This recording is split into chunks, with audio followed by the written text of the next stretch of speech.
জো series part 2 তে তোমাদের সকলকে জানাই অনেক অনেক ওয়েলকাম। তো hey everyone, this is Puja here, welcome back to my another blog. যারা নতুন আছে অবশ্যই লাইক কমেন্ট সাবস্ক্রাইব করে দেবে।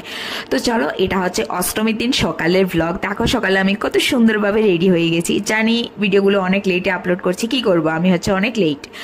তো এই যে দেখো সেজে গুজে প্যান্ডেলে চলে এসেছি। আর প্যান্ডেলে এসে তো দেখি কি পরিমাণ ভিড়, মানে আমার মতো ওই দিনও আমি পুজোতে লেট গিয়েছি, আমার মতো আর কেউ লেটে জানি, সবাই অনেক তাড়াতাড়ি করে চলে গেছে। তো যাই হোক, এখানে ছোট একটা ভিডিও বানিয়ে নিলাম। আর আমাকে কেমন লাগছে অবশ্যই কিন্তু কমেন্টে জানাবে।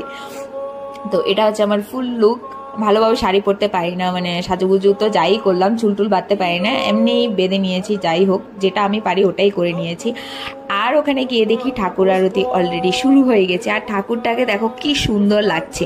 আর এই প্যান্ডেলের থিমটা ছিল হচ্ছে গীতা দিয়ে বানিয়েছে। দেখো ঠাকুরটাকে কি সুন্দর দুর্গা মাটাকে লাগছে না, পুরো আমাদের ওখানকার ঠাকুর। ব্যাঙ্গালোরের সবকটা ঠাকুরই এরকম ডিজাইন হয়, বাট আমাদের ওখানে যেরকম আমার কাছে মনে হয়েছে সেম সেম ঠাকুরই। তো তোমাদের সাথে ব্যাঙ্গালোরের ঠাকুর দর্শনও তোমাদের সাথে করিয়ে দিয়েছি।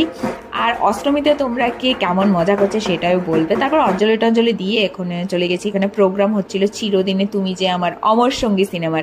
আর এই যে দেখো, তারপরে হচ্ছে খাওয়ার লাইন, সেই পরিমাণ লাইন দিয়েছে খাওয়ার। তো তারপরে খাওয়া দাওয়া করে চলে এসেছি। এবার এইটা see you soon for next blog. এটা হচ্ছে আমার অষ্টমীর দিনের ছোট একটা ব্লগ। তোমাদের যদি ভিডিওটা ভালো লাগে তাহলে অবশ্যই ফলো, সাবস্ক্রাইব এন্ড লাইক করে দেবে। টাটা।